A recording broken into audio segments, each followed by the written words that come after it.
quite a few people thought I was crazy and didn't have a clue, but I saw what it did when I was growing up in eastern Kansas, and I saw no reason why it wouldn't work here.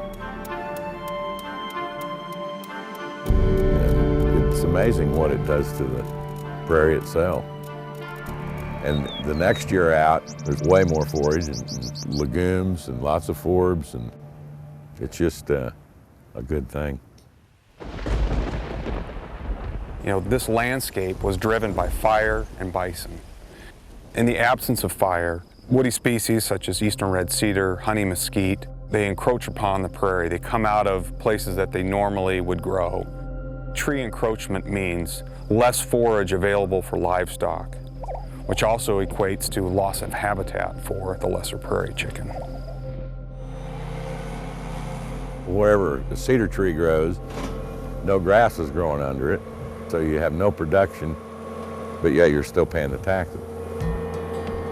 Through patch burning, we stock the pastures with the normal rate for the whole pasture, but we burn 1/4 to 1/3 of the pasture. The cattle all stay on the burn itself for that grazing season, and they like the lush grass. They eat everything into the ground, basically. They trample the ground, and almost all of their urine and manure end up on that area. What it becomes is fertilizer, and so it's producing way more forage and fuel load to burn that the next time.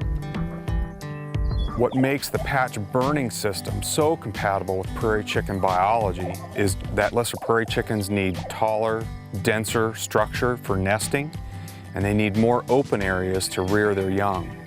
In a patch burning system, you'll have 1/3 that was recently disturbed, say in the last year.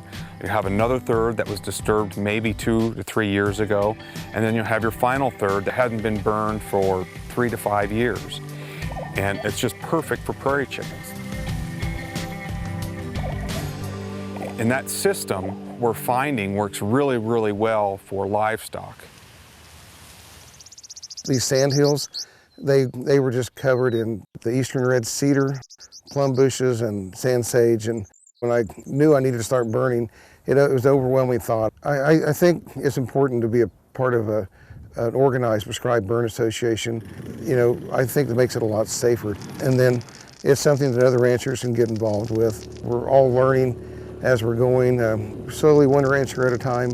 You know, they're seeing the results. So it's had a great impact on my bottom line upon range health.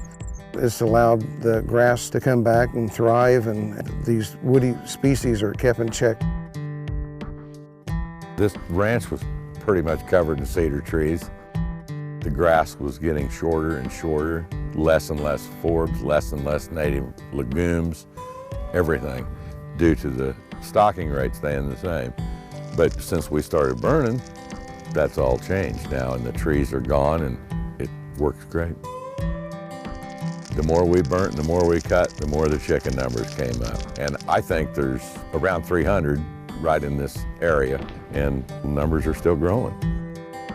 In a patch burning system, you really do end up with this win-win, highly compatible grazing system that works both for livestock and the lesser prairie chicken.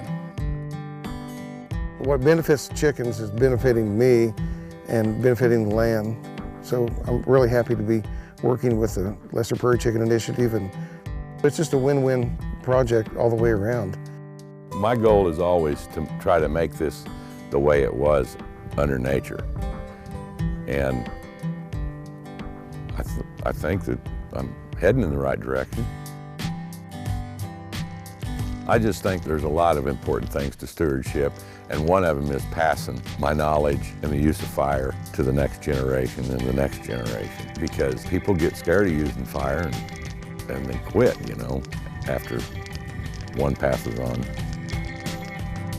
The prairie has to have fire, it's going to be gone. We're going to lose it to the encroachment of trees. I mean, I've seen it happen before my very eyes. There's no doubt in my mind, fire's got to be part of the ecology here, period.